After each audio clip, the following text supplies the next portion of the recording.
Innal hamdalillah nahmaduhu wa nasta'inuhu wa nastaghfiruh wa na'udzu billahi min shururi anfusina wa min sayyiati a'malina may yahdihillahu fala mudilla lahu wa may yudlil fala hadiya lahu. Ba'd. Baik sahabat-sahabat yang dimuliakan Allah, mari kita mulai kajian ini dengan baca surah Al-Fatihah. A'udzubillahi minasy syaitonir rajim. Ya kenal ya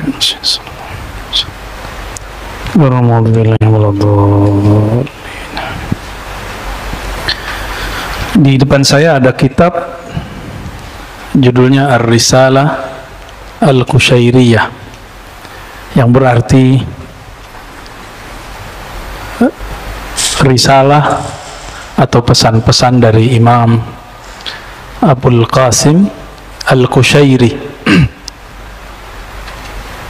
Abul Qasim Abdul Karim bin Hauzan Al-Qushairi, salah satu imam ahli hadis di zamannya, yang semenjak zaman itu sudah terjadi polemik antara kelompok Syafi'iyah, Sufiyah dengan kelompok Hanabilah, ya. Dan kalau terjadi sekarang perseteruan ini dan itu sebenarnya lanjutan dan warisan dari zaman sana, ya. Semoga Allah meridhai kita semua, amin ya rabbal alamin, ya. Mungkin sebagai pembuka, ini mohon maaf kepada pengurus masjid, bulan lalu saya ngisi kajian di sini dan ada yang memotong video, saya nggak tahu siapa yang motong, dan itu kemudian jadi fitnah, menjadi penyebab kawan-kawan termasuk yang senang dengan kajian saya ataupun tidak senang bertengkar. Saya minta ampun kepada Allah jika saya menjadi penyebab antum bertengkar, dan saya berharap itu dihentikan. Siap ya, bagi yang bertengkar di dunia sosial media. Jika memang kalam saya salah, saya minta ampun kepada Allah dan saya minta maaf kepada siapapun yang tersinggung. Karena kalau antum perhatikan dari depan, itu tidak ada maksud merendahkan siapapun. Apalagi saya pernah salafi, saya tidak ada maksud untuk menyinggung salafi. Karena bagi saya kawan-kawan salafi itu mereka proses, sebagaimana saya juga proses sebelumnya. Maka saya berharap teman-teman tolong dihentikan, ya. Dari hati saya paling dalam saya berharap cukup, ya. Kita diketawain orang Allahnya sama, tapi kita mengklaim diri kita ini mewakili Allah, ini kan tidak benar. Kami bersanad kepada Rasulullah, akidah kami bersanad, akidah Asy'ariyah kami bersanad. Imam Asy'ari itu bersanad kepada Rasulullah. Imam Asy'ari mengambil ilmunya daripada imam, banyak jalur. Jalur pertama dari jalur Imam Ruwaim dan Junaid.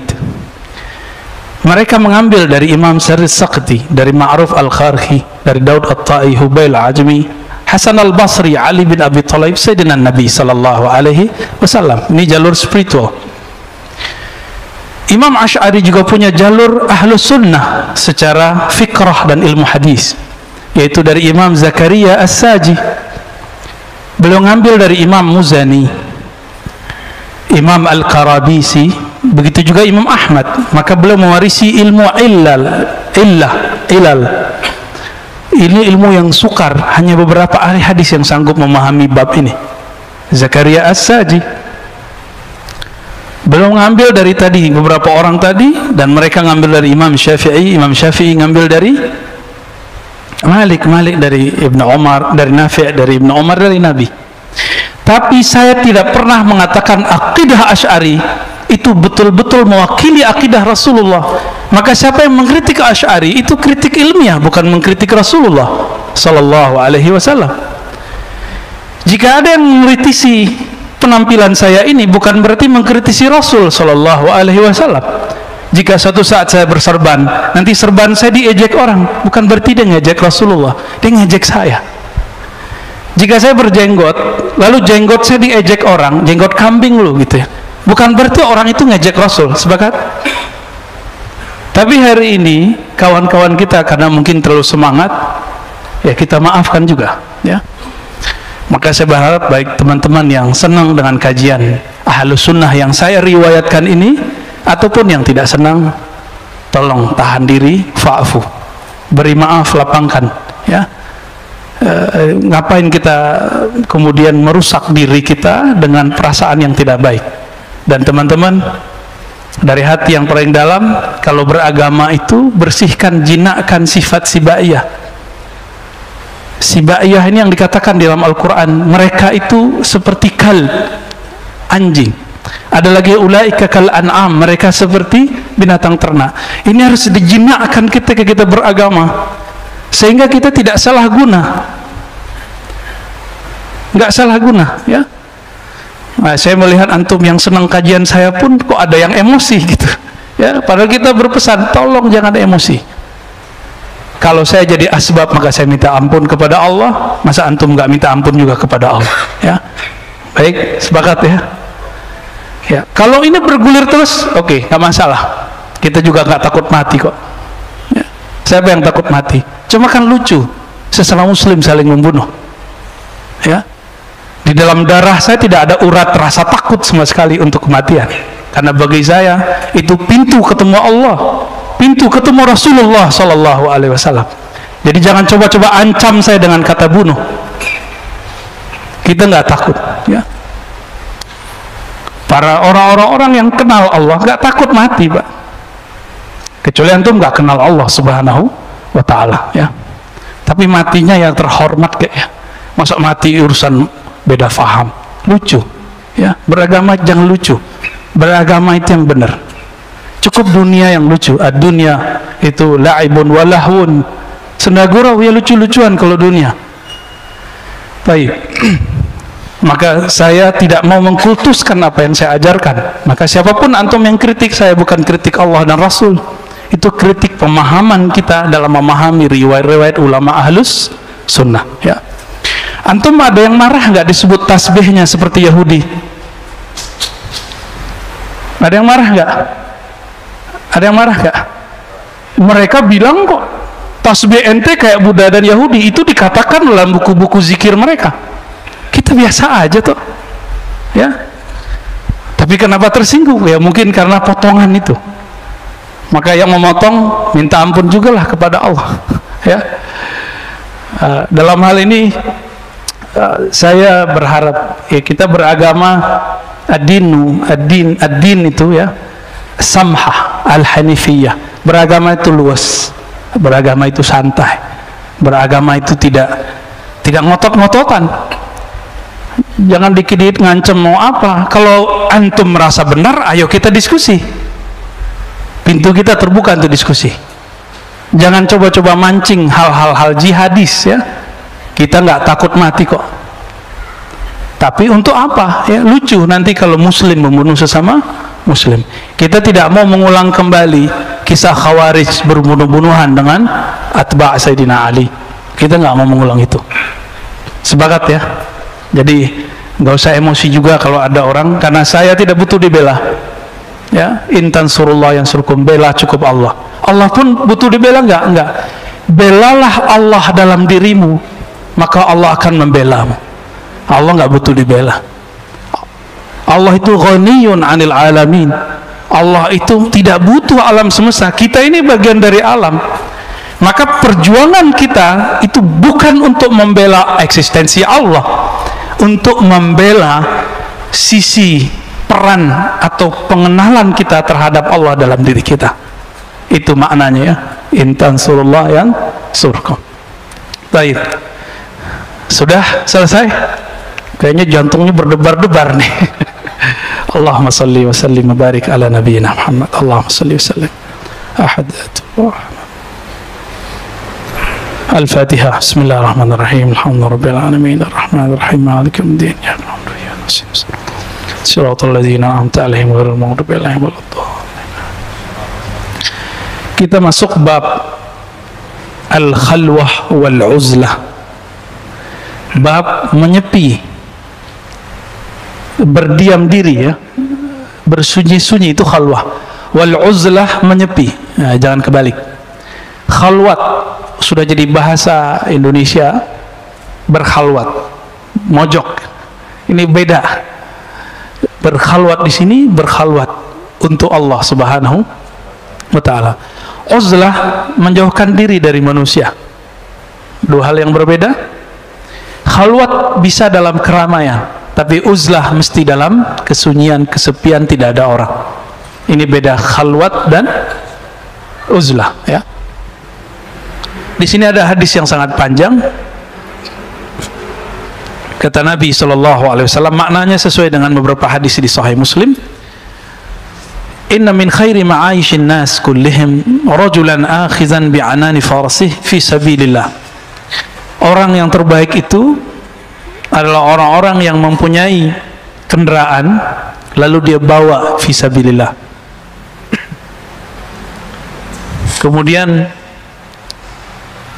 dikatakan di tengahnya, in sami'a faz'atan aw hay'atan kana ala matni farsi yabtaghi al-mauta aw al-qatla fi mazanni aw rajulan fi ghanimati lahu fi ra'si sha'fatin min hadhihi ash-shu'af aw fi batni wadi min hadhihi al-awdiyah yuqimu as-salata wa yu'ti az-zakata ya'budu rabbahu hatta ya'tiyahu al-yaqin laysa min nas illa fi khair. Ini terjemahan bebas saja ya, karena kalau terjemah harfiah takut nggak bisa dipahami. Sebaik-baik orang itu yang punya kendaraan, lalu dia jadikan kendaraan itu untuk menghindari dari fitnah, kekacauan. Ngapain dia? Dia pergi ke gunung-gunung, ke tempat-tempat yang sunyi, sepi. Yuqimus shalah wa yu'tiz zakah. Dia mendirikan salat, dia menunaikan zakat, menunaikan hak-hak ubudiyah kepada Allah, ya'bud rabbahu, dia menyembah Allah Ta'ala hatta ya'tiyahul yakin, sampai datang keyakinan. Yakin di situ artinya kematian. Laisa minan nas illa fi khair, ya.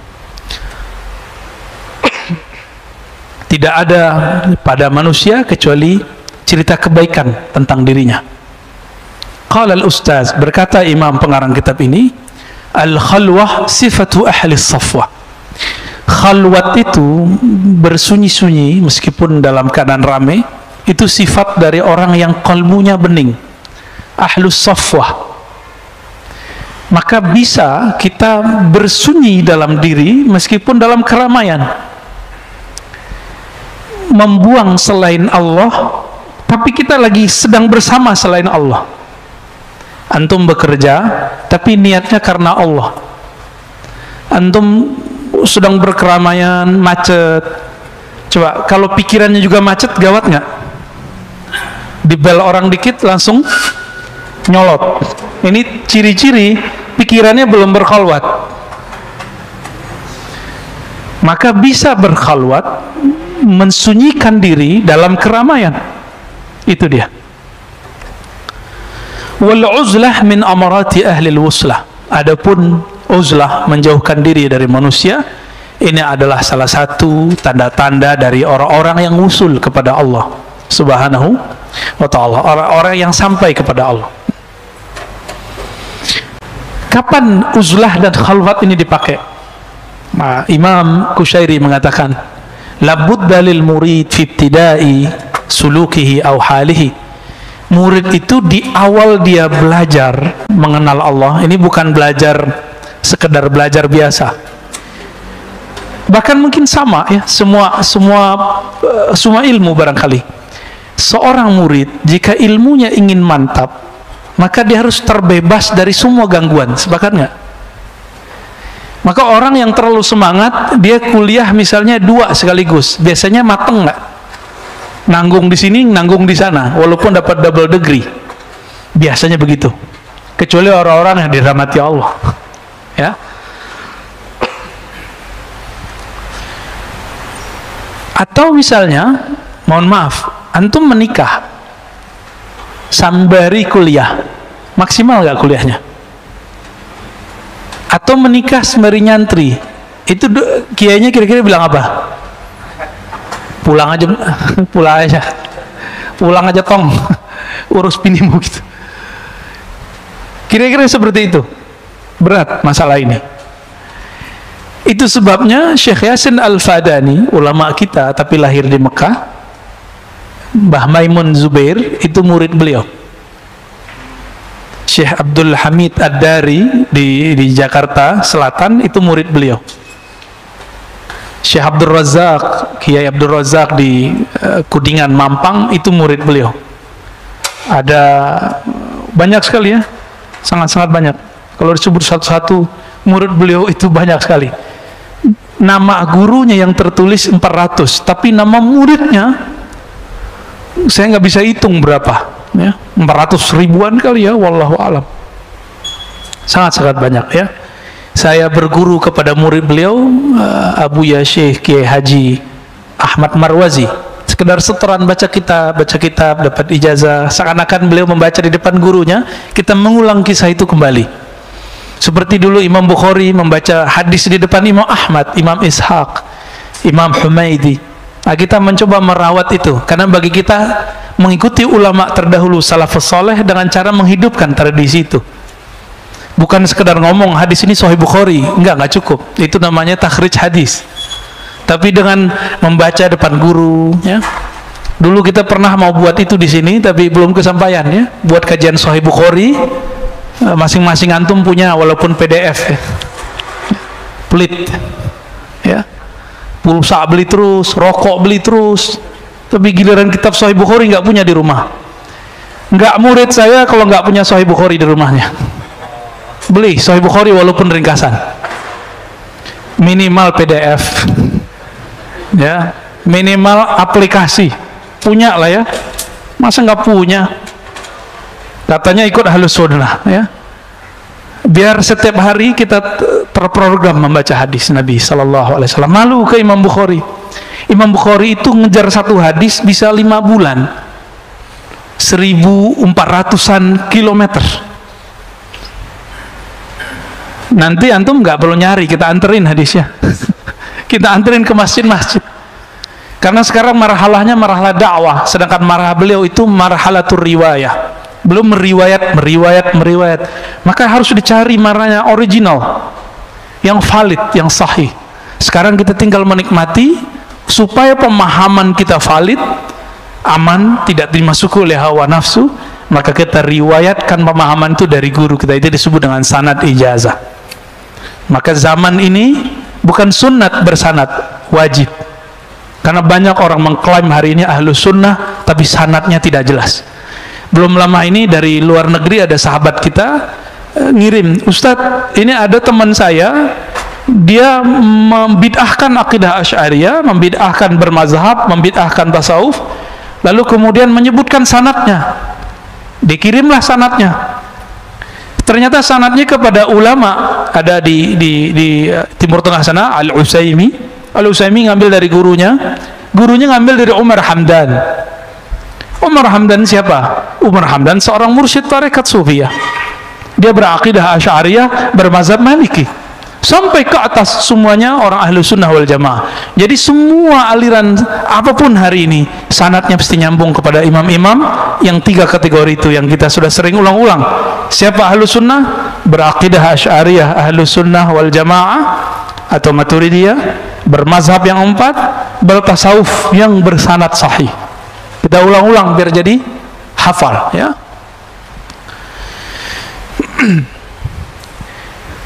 Ketika seseorang belajar lalu ada pikirannya pecah, bisa konsentrasi nggak? Maka Maulana Syekh Yasin Al-Fadani itu telat menikah. Untungnya Allah panjangkan umurnya, maka beliau bisa merawat anak-anaknya plus murid-muridnya. Umurnya panjang lah. Karena nggak bisa lepas dari handphone, maka kita harus memanage anak pakai handphone. Jadi nggak dilarang, nggak haram, ya. Kayak gini nih contohnya kan, yang nggak dilarang, tapi harus pinter-pinter mainnya, ya. Kadang-kadang anaknya dilarang main handphone, dia main handphone depan anaknya, sama aja. Sama kayak ngelarang anak ngerokok, kita ngerokok depan anak, bohong itu namanya. Taib. Apalagi belajar ilmu kerohanian, ilmu ma'rifatullah. Jadi minimal kalau antum nyantrinya nyantri muakkad. Jadi nyantri itu ada 2 sekarang. Nyantri muqayyad, muakkad. Ada yang muqayyad itu sudah terikat di satu institusi. Nggak mungkin di umur-umur begini udah susah ya. Bener. Maka sekarang santri namanya santri muakkad, temporal, 2 jam aja, 1 jam aja, mulai maghrib sampai isya, lumayan. Kan jalannya ini yang Allah lihat. Antum itu datang ke sini kena macet, ya kena hujan, ini yang dilihat oleh Allah. Itu yang dilihat oleh Allah. Maka rasakan getaran-getarannya kalau kita ikhlas lagi jalan. Walaupun antum ikut ajarannya mungkin belum benar, bahkan ikut ajarannya yang kurang pas, tapi karena tulus nanti Allah bimbing, tenang aja. Jadi siapapun sekarang yang nyerempet ke ajaran-ajaran tertentu, tapi kalau dia tulus kepada Allah, sahalallahu lahu tariqan ilal jannah, Allah mudahkan jalan dia. Surga dunia itu ilmu dan zikir, nggak ada lebih. Surga dunia cuma ilmu dan zikir. Ilmu ini bikin orang lupa sama istrinya, sama suaminya, sama anaknya, sama makannya. Coba aja nanti ngaji. Kita buat kajian di Ribat, mulai dari jam 4 selesai jam 10 ngobrolnya, belum makan itu. Pas sudah selesai baru pada sendawa-sendawa semua, lupa makan. Jam 4 sampai jam 10 berapa jam tuh? 6 jam ya. Kok bisa? Itu ruhnya sedang makan. Ashabul Kahfi, kenapa mereka bisa tahan tertidur lama tapi terasa sebentar? Karena mereka tidur dengan Allah Subhanahu wa taala yang memberi nutrisi rohani kepada kalbu mereka. Ya. An-nasu niyam idza matu intabahu. Orang itu semuanya tertidur. Kalau mereka mati, kalau mereka tertidur barulah tuh bangun. Ya. Baik. Jadi minimal ketika santri muakkad, nanti handphonenya nggak diaktifin ininya, deringnya, ya, datanya, gitu ya, supaya nggak terganggu. Walaupun 2 jam, 1 jam setengah, tapi dilihat oleh Allah. Kan yang Allah lihat kolbu. Ada santri masuk ke pesantren, tapi hatinya di rumah. Ya, saya baru nyantri ketika kuliah, pesantren mahasiswa. Khusus hadis. Jadi gelar LC saya bukan LC Timur Tengah ya, saya luruskan. Maka saya nggak pakai doktor MA aja dipakainya. LC itu kalau mau ngajar hadis baru saya pakai. Karena LC di situ adalah lisens dalam mengajarkan kutubus sittah, hadis-hadis Sahih Bukhari, Muslim, Abu Daud, Tirmizi. Yang mungkin jurusan doktor hadis pun belum khatam itu. Maka LC kita bukan LC S1 itu, bukan S1 Timur Tengah, enggak. Tapi prinsip ngajinya memang dari sana, ya. Itu yang dipakai oleh Syekh Yasin dulu setiap Ramadan beliau khataman. Ya, yang dipakai oleh Syekh Ali Mustafa dulu di Riyadh, ya, oleh masyayikh kita dari dulu. Jadi jangan salah paham ya. Saya cuma belajar kepada ulama Suriah, ulama Yaman, ulama India, ulama Mesir secara informal. Tapi ketika saya belajar, hati saya full bersama beliau.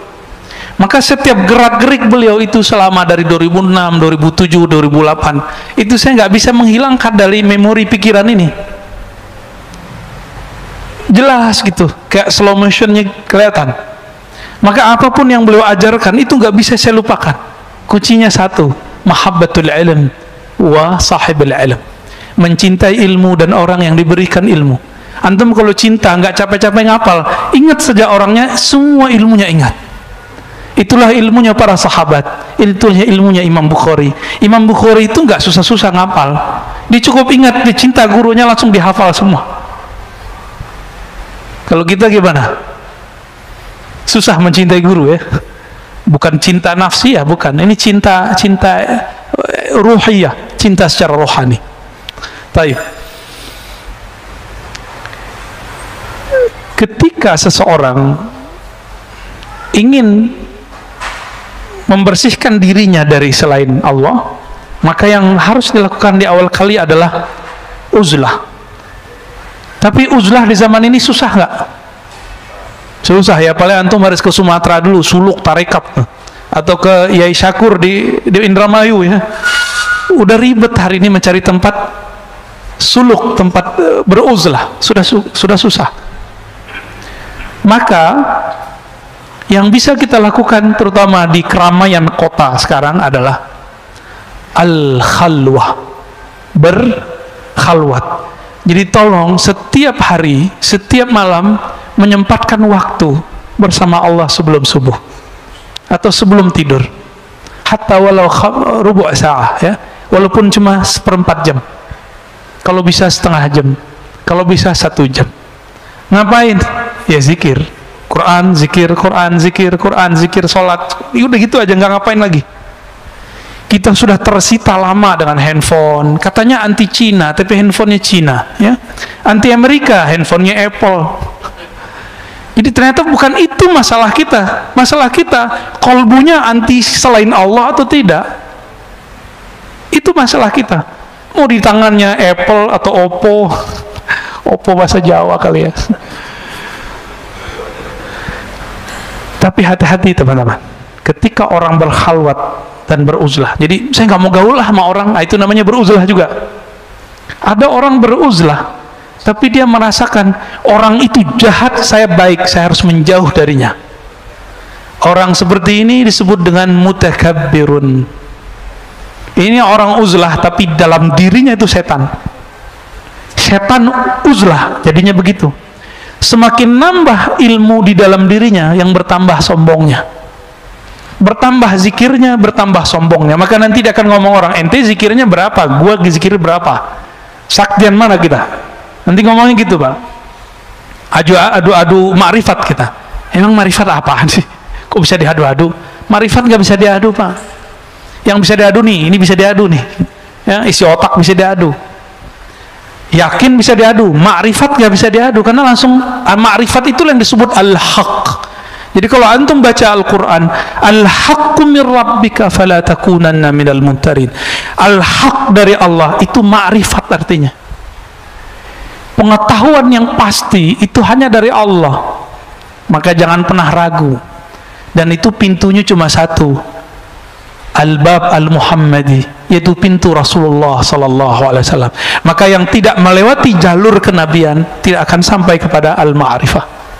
Ma'rifatnya semu, saktinya semu, alimnya semu. Alim di sini kena stroke habis, Pak. Benar nggak? Antum mau banggain hafalan, kena stroke habis, nggak bisa ngapa-ngapain. Nggak bisa banggain ini. Banggainnya harus ilmunya ilmu qalbu. Maka dalam Al-Quran selalu kalimatnya, lahum qulubu ya'qiluna biha. Mereka punya hati yang mereka berakal dengan si qalbu.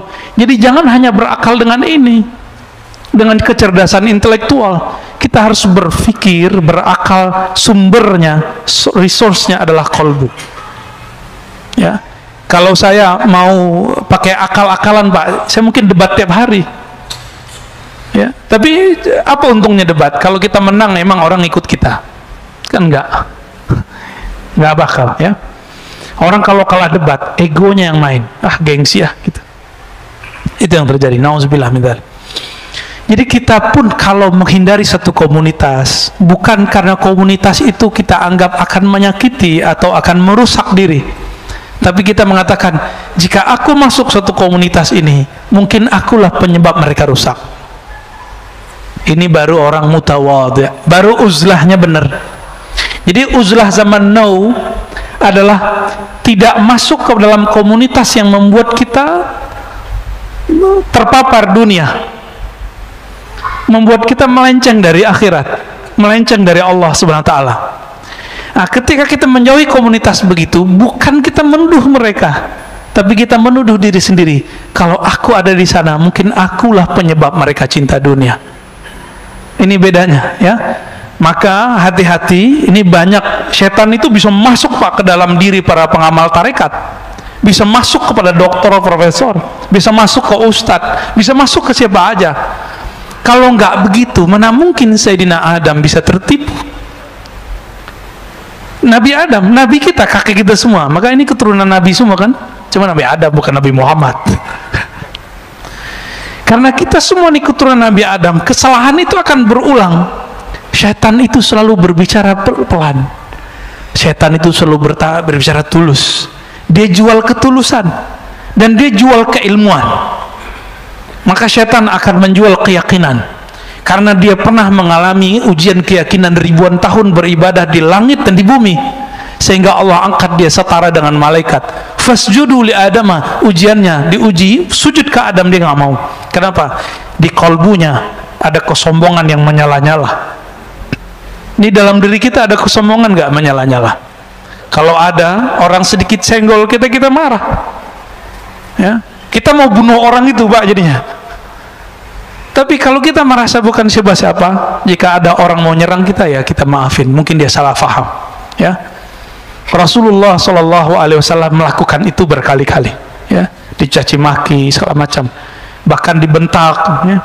Yang paling sedih itu Nabi dibentak oleh sahabat tercintanya Umar. Tapi Nabi faham Umar lagi galau. Apa kata Sayyidina Umar radhiyallahu ta'ala anhu? Beliau lagi galau. Rasulun anta, ente bener Rasul nggak sih? Antum coba ngomong sama aneh. Ente beneran Ustadz nggak sih? Kalau saya baper, saya tersinggung. Tapi kalau saya faham antum, saya nggak akan marah. Nah, itulah bagaimana dewasanya Rasulullah. Nabi biarkan Umar berkembang, ternyata beliau menjadi pewaris Rasulullah Sallallahu Alaihi Wasallam. Jadi kadang-kadang orang-orang yang benci sama kita hari ini, yang marah sama kita hari ini, siapa tahu nanti menjadi orang yang sangat cinta kepada ilmu yang kita kembangkan. Amin ya Rabbal Alamin. Jadi jangan bawa nafsiyah ego diri. Ya, yang kita kedepankan Allah Subhanahu wa Ta'ala. Maka beliau mengatakan, ya, wa man istasghara nafsahu fahuwa mutawadhi. Siapa yang beruzlah karena memandang dirinya kotor, takut merusak manusia, itulah yang disebut muslim hakiki mutawadhi. Kembali ke hadis yang sering dibaca oleh para asatis, al-muslimu man salimal muslimuna min lisanihi wa yadihi. Muslim yang hakiki, yang mutawadhi, muslim yang khawatir orang lain tersinggung oleh lisannya. Maka saya katakan tadi, jika teman-teman salafi tersinggung oleh kalam saya, maafkan saya. Ya. Jika teman-teman tarekat sufi tersinggung dengan kalam saya, tolong maafkan saya. Jika teman-teman yang ahli dalam ilmu apa kurang berkenan dengan saya, mohon maafkan saya supaya masalah kita selesai di dunia. Lewat dari itu, antum mau debat, ayo kita debat. Ya. Antum mau adu kitab, ayo kita adu kitab. Tapi unsuran benci, sakit hati, tolong dibuang dulu. Kalau enggak, kita enggak usah berdiskusi, ya, enggak usah berkalam, enggak ada manfaatnya. Gimana? Antum ketika tidak masuk yang disebut hijrah, ya, ini jebakan setan nih ketika hijrah. Aku mau hijrah deh dari kelompok ini, komunitasku. Di situ orangnya jahat-jahat. Di situ orangnya kotor-kotor. Kalau itu yang ada, fa anta mutakabbirun, maka kamu pewaris setan, pewaris iblis. Di dalam dirimu ada sifat permanen iblis, yaitu sombong.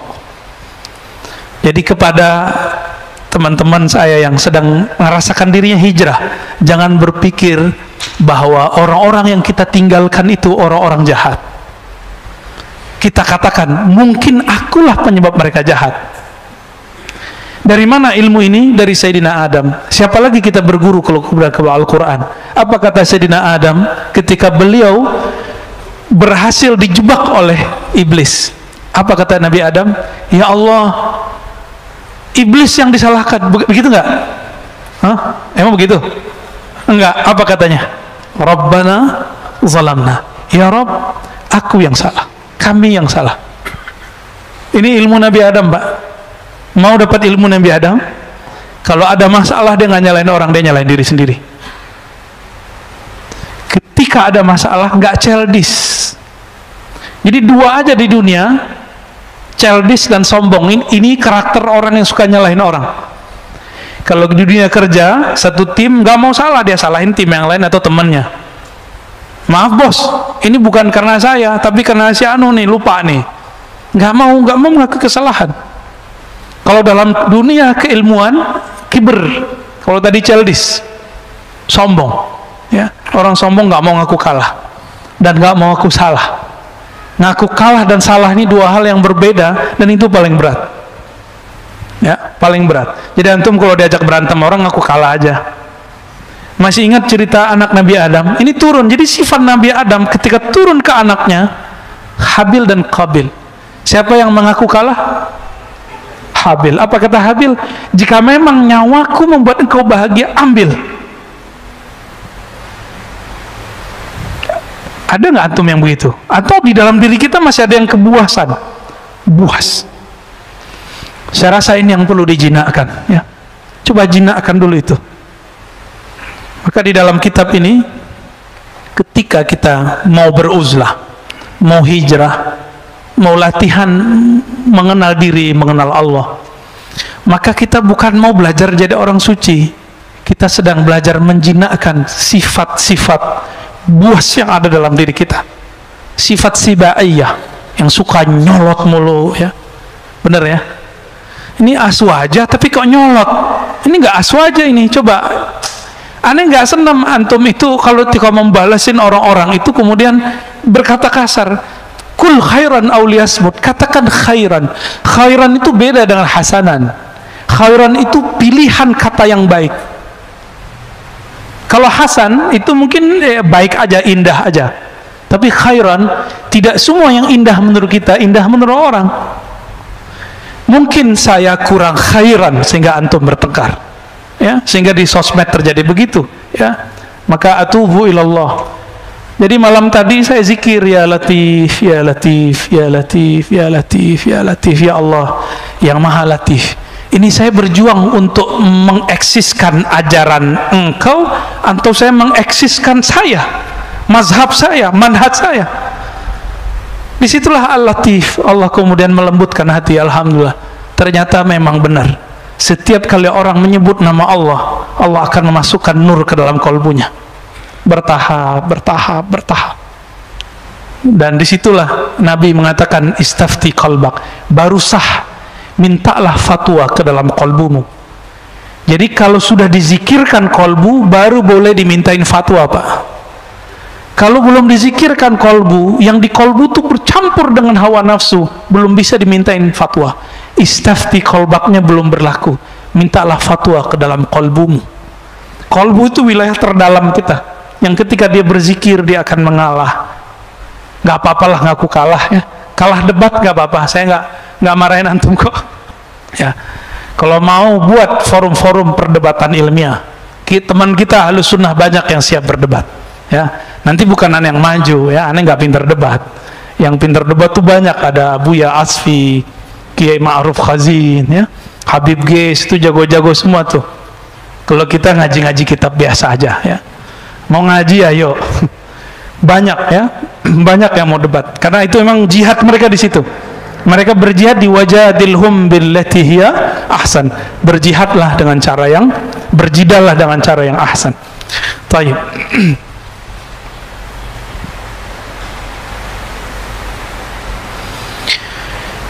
Ada orang berkhalwat, nyepi ke Gunung Salak, tapi karena tauhidnya tidak benar, apa yang terjadi? Keluar-keluar jadi nabi. Ya, nah, ini masalah ini.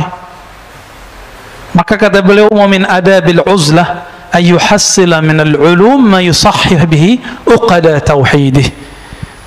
Salah satu yang paling awal sebelum orang masuk ke dunia suluk, dunia khalwat, dunia tarekat sufi, wajib belajar ilmu akidah. Maka di Mesir itu hikayat dari beberapa sahabat saya, kalau ingin talqin, beberapa syekh mewajibkan belajar akidah tauhid dengan metode sifat 20, supaya nanti nggak ngaku jadi Tuhan atau ngaku jadi Nabi minimal. Tapi seru juga ya, naik pangkat ya. Manusia biasa, wali aja belum, udah jadi Nabi. Wali aja belum ketahuan, Pak, udah jadi Nabi. Canggih nggak tuh? Canggih itu ya. Itu gimana nasibnya itu orang tuh, yang sudah naik pangkat itu, ya. Likai la yastawiyahu syaitan biwasawisih. Apa faedah belajar tauhid yang benar? Supaya syaitan tidak mewaswaskannya, ya. Mewaswaskannya. Was-was ini sekarang ternyata ketika belajar tauhidnya tidak sesuai dengan manhaj Ahlus Sunnah. Was-was itu sekarang nggak hanya ketika masuk suluk tarekat, tapi ketika belajar apa saja, antum kalau nggak benar tauhidnya, merasa paling benar, ini yang paling bahaya. Jadi was-was syaitan yang paling gawat hari ini yang masuk ke dalam kolbu manusia adalah merasa dirinya lebih benar. Yang paling benar siapa? Allah. Akhirnya mereka berpikir, kita ini nggak yakin dengan apa yang kita ajarkan. Kita yakin. Yakin kita disebut ilmu yakin, ainul yakin, hakul yakin. Tapi al-yakin kullu itu milik Allah. Ya. Jadi kita paling tinggi cuma sampai hakul yakin, selebihnya kita pulangkan kepada Allah. Di atas al-yakin itu namanya al-haq. Al-haq itu cuma milik Allah. Jangan pernah ambil al-haq Allah. Antum ambil al-haqnya Allah, itulah kibir yang sebenarnya. Jadi tahu sebenarnya rahasia iblis. Iblis kenapa dimurkai? Jauh sebelum dia disuruh untuk sujud kepada Sayyidina Adam, dia ingin memakaikan baju al-haq itu. Makna al-haq itu mau dia pakaikan ke dalam dirinya.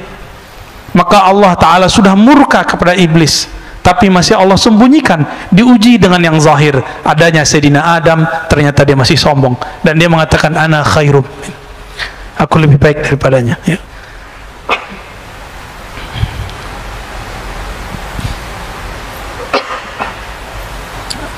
Bapak saudara makan Allah, ini bagian akhir yang mau saya sampaikan.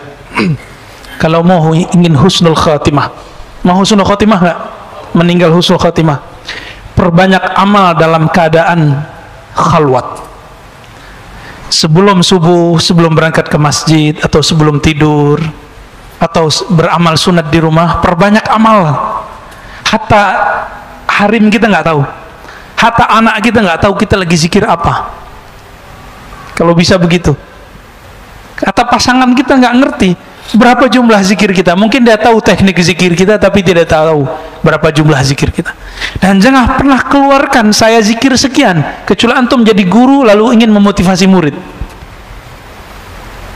Jangan pernah. Suatu kali ada seorang datang kepada Imam Abu Yazid Al-Bustami dan mengatakan, sumtu 20 sana ya Syekh. Wahai Tuan Guru, aku sudah berpuasa 20 tahun. Apa kata beliau? Aftarta, kamu baru saja berbuka.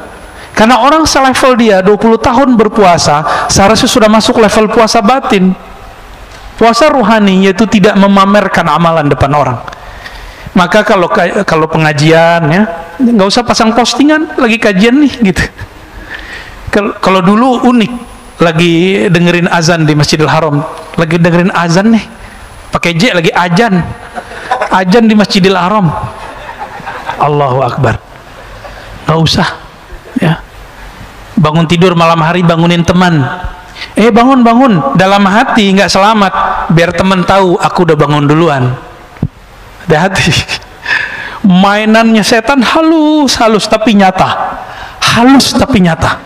itu beda. Halus dengan nyata dengan tampak ini pasti dia fisik, tapi kalau nyata kadang-kadang dia halus tapi terasanya jelas. Rasakan saja dialog hati kita bertengkar ketika kita mau pamer, benar ya? Itu yang pertama. Yang kedua, teman-teman, tunjukkan kepada Allah bahwa kita hambanya, baik dalam sunyi ataupun keramaian. Itu sama. Ini ciri-ciri orang yang lulus khalwat, walaupun tidak khalwat 40 hari, tapi antum lakukan ini setiap hari. Mencoba kualitas zikir dan amalnya sama ketika sendiri dan sama ketika bersama orang. Insya Allah ini sudah berhasil disebut khalwah dar anjuman, kata Syah Naqsyaband. Berkhalwat dalam keramaian. Al-khalwah fil jalwah, begitu kata Maulana Imam Khalid, ya, Ad-Dimashqi Al-Baghdadi. Berkhalwat tapi dalam keramaian. Inilah ajaran Imam Ghazali yang dia wariskan dari Abu Ali Al-Farmadi, bersambung kepada Rasulullah Sallallahu Alaihi Wasallam. Maka sebaik-baik orang bukan yang menjauh dari manusia, tapi sebaik-baik orang yang dia bergaul dengan manusia tapi kalbunya tetap bersama Rabbun Nas, Allah Subhanahu wa Ta'ala. Panitia apa? Ini sampai ba'da azan masih lanjut? Masih lanjut ya? Oh ya, saya ingat saya begitu ya. Lalu ketika antum berkhalwat, ya, berarti kita lanjut dulu deh. Ada wali cerita, ini kan sempat rame sebelum puasa. Ada seorang Habib dibully karena dia cerita tentang gurunya atau Habib Fulan bisa bertemu Allah 40 hari sehari semalam, gitu ya. Apakah itu cerita baru, cerita lama? Itu sebenarnya sudah banyak di kitab. Cuma orang yang jarang baca kitab menganggap itu aneh. Saya mau tanya, Antum masih ingat hadis al-ulama warasatul anbiya? Ulama pewaris para nabi. Nabi Adam ketemu Allah nggak? Ketemu Allah. Nabi Musa dialog dengan Allah nggak? Dialog. Nabi Isa, Nabi Muhammad, semua nabi itu punya pertemuan dengan Allah dengan cara yang berbeda. Yang sempurna cuma Nabi Muhammad, sama sendal-sendalnya dibawa ke aras. Ini bedanya. Nabi Musa pingsan dulu baru merasakan hadirnya Allah. Padahal Nabi Musa sudah berdialog dengan Allah berhari-hari, 40 hari. Nah, di sini dikatakan yuhka an Abi Yazid. Jadi Abu Yazid ketika berkhalwat, Abu Yazid ini ulama salafus saleh, wafat tahun 261 Hijriah, sama-sama dengan Imam Muslim, pengarang Sahih Muslim. Apa kata beliau? Ra'aitu Rabbi azza wa jalla fil manam. Aku melihat Allah Ta'ala dalam mimpi. Mungkin nggak? Dalam mimpi loh. Mungkin. Coba kalau nggak percaya, buka kitab Ta'bir Mimpi karya Ibnu Sirin, An-Nablisi, dan banyak ulama. Ada di situ ru'yatullah, bab melihat Allah Subhanahu wa Ta'ala. Fakultu kaifa ajiduka. Lalu aku bertanya, ya Allah, bagaimana cara aku menemukanmu, bertemu denganmu? Faqal fariq nafsak wa ta'al. Hai Abu Yazid, fariq nafsak, tinggalkan egomu, nafsiyahmu, ta'al, ayo kita ketemuan. Maksudnya apa? Maka yang menghalangi kita dengan Allah itu apa? Nafs, angan-angan. Masa sih? Gak mungkin lah. Zikir 100 kebanyakan, apalagi dikasih 1000. Apalagi antum kena racun bilang zikir 1000 bid'ah. Ya? Ya salam. Azan dulu ya. Azan dulu, kita lanjut tanya jawab. Fadal muazzin.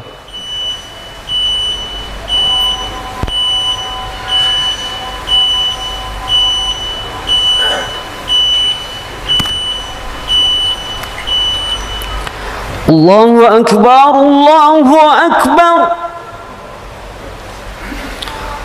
Allahu Akbar,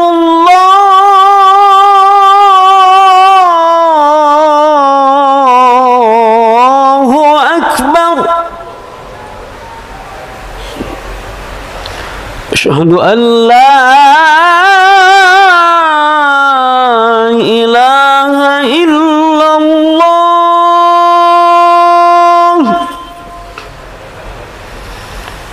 Asyhadu an la ilaha illallah.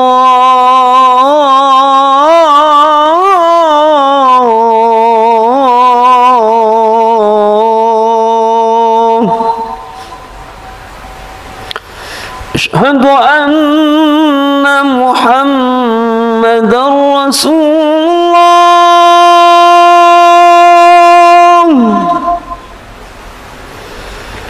Asyhadu anna Muhammadar Rasulullah.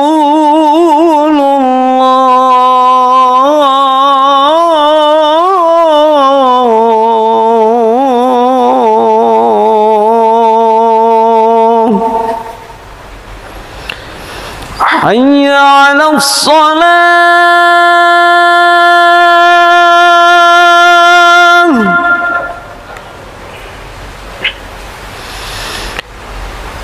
Hayya 'alas salah.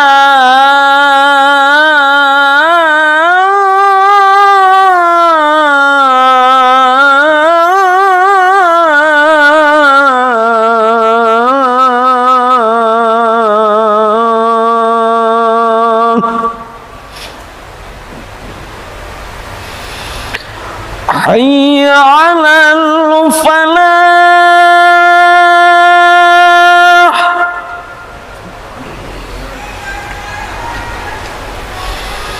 Hayya 'alal falah.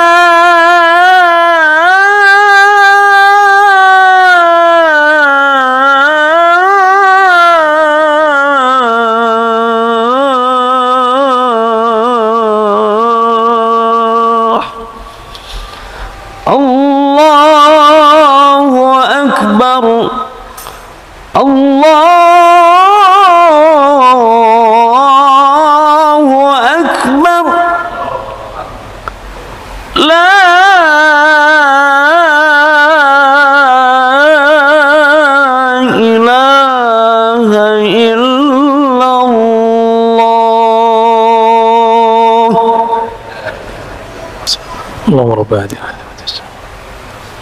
raditu billahi rabban alhamdulillah rabbil alamin. Baik. Kita lanjutkan sedikit lagi. Imam Abu Ali Ad-Daqqaq, mursyidnya Imam Al-Qushairi, berpesan kepada beliau, ilbas ma'an nas ma yalbasun. Kalau kamu ingin mengikuti petuah uzlah yang sesuai dengan zaman kontemporer, zaman sekarang, zaman now ya, hijrah zaman now, gimana? Ilbas ma yalbasun, pakailah yang mereka pakai, berkendaralah dengan apa yang mereka kendarai. Maka beruzlah itu bukan berarti menanggalkan perangkat-perangkat hidup, itu fasilitas, pakai aja ya, kita nggak dilarang pakai itu, yang penting halal ya. Ilbas ma yalbasun ya, mereka bisa pakai mobil mewah, antum pakai mewah boleh, tapi jangan nunjukkan nih lo Islam bisa pakai. Nggak, Islam nggak perlu digitu-gituin, nggak perlu dikasih-kasih tulisan Islam itu mewah, nggak perlu juga ya. Jadi kita ketika membuat tulisan-tulisan kaligrafi, nampilin di perangkat-perangkat kita, punya kita, bukan tujuannya untuk menunjukkan Islam begini loh, enggak. Terlalu kendil Islam kalau kita yang menerjemahkan ya. Ilbas ma yalbasun, ya pakai apa yang mereka pakai. Jadi bukan berarti menanggalkan sisi manusiawi kita, enggak. Wa tanawal mimma ya'kulun, makanlah apa yang mereka makan. Mereka jalan-jalan, kamu jalan-jalan ya. Tapi satu, wanfarid anhum bisir, tapi sir kamu tolong jangan terkontaminasi oleh apa yang kamu pakai, apa yang kamu makan, gaya hidup, lifestyle itu. Bisa nggak kira-kira? Bisa, serius? Aneh belum bisa. Masih belajar. Tapi kalau kita belajar, mau belajar, ya sama-sama kita berlatih. Maka setiap hari teman-teman, biar sukses di sini, ketika memakai apa yang mereka pakai, kita punya pakaian, punya rumah, punya ini, punya itu, niatkan, ya Allah, aku ingin menunjukkan rasa syukurmu kepada Engkau, karena Allah suka melihat bekas nikmatnya itu nempel pada diri kita. Jadi antum belum bersyukur kalau belum pakai nikmatnya, pakai ya. Jadi jangan sembunyiin. Zuhud bukan berarti menanggalkan perangkat-perangkat kemewahan itu. Makanya Nabi itu setiap istrinya ada rumah, setiap rumah itu ada khadamnya, setiap istri Nabi diberikan kendaraan. Jadi Rasulullah tuh kaya, Pak. Antum kuat nggak punya istri 9, masing-masing punya pembantu, punya rumah, lalu punya kendaraan yang terbagus di zamannya. Kendaraan Rasulullah paling bagus loh Pak sekarang, paling bagus, nggak ada yang lebih bagus dari kendaraan Rasulullah. Kalau sekarang ya Mercy lah, BMW. Sekarang apa yang bagus? Kayaknya ada yang lebih bagus lagi ya. Itu pakai Nabi. Jadi Nabi nggak main-main juga. Itu fasilitas dari Allah Subhanahu Wa Taala. Tapi kalbu beliau tidak pernah nyantol kepada dunia. Ya. Terus kemudian apa kata beliau? Sami'tu yaqul ja'ani insan. Kata Imam Abu Ali Ad-Daqqaq. Suatu kali ada orang datang kepadaku, perjalanannya jauh, dan ingin disebut sebagai orang suluk, orang sufi, orang kenal Allah, orang zuhud. Apa kata beliau? Laisa hadzal hadis min haythu qat'il masafa wa maqasatil asfar. Wahai anakku, yang disebut bersuluk, menempuh jalan, mendekatkan diri kepada Allah, bukan dengan kamu jalan jauh begini, bersusah payah begini, tapi farik nafsak walau bi khatwah. Coba kamu tinggalkan dirimu, egomu, walaupun satu langkah. Setiap hari belajar pelan-pelan. Kita dikatain orang, nggak balas ngatain. Nah itu salah satunya Pak. Ya, saya lagi belajar itu juga. Ya, mau sama-sama belajar kita. Ya, jadi kita nggak akan menjadikan diri kita ini presentasi dari Islam yang sebenarnya. Kita sedang berusaha supaya sampai kepada hakikat keislaman itu. Kemudian faqad hasala maksuduk. Kalau kamu sudah setiap hari melangkah menjauh dari egomu, itulah hakikat Nabi Adam. Hadza maksuduk. Inilah maksud tujuanmu. Itulah ilahi anta maksudi wa ridhaka matlubi. Nabi Adam ketika dijebak oleh iblis laknatullah alaih, beliau tidak mengatakan ente terlaknat wahai iblis. Apa kata dia? Ya Rob, aku yang salah. Kalau engkau tidak ampunkan kami akan menjadi orang-orang yang ya, fa illam taghfir lana lanakunanna minaz zalimin. Kami akan selalu berbuat salah. Maka kita tutup kajian kita pada malam ini dengan doa Nabi Adam. Rabbana zalamna anfusana wa illam taghfir lana wa tarhamna lanakunanna minal khasirin. Ya Allah, kami banyak salah karena kami orang kemudian berprasangka, karena kami kadang-kadang orang kemudian salah memahami agama ini. Ampunkan kami ya Allah. Jika Engkau tidak mengampuni kami ya Allah, tentu kami jadi orang zalim. Rabbana atina fid dunya hasanah wa fil akhirati hasanah wa qina adzabannar. Sallallahu ala nabiyina Muhammad walhamdulillahirabbil alamin. Subhanakallahumma wa bihamdika asyhadu an la ilaha illa anta astaghfiruka wa atubu ilaik. Assalamu alaikum warahmatullahi wabarakatuh.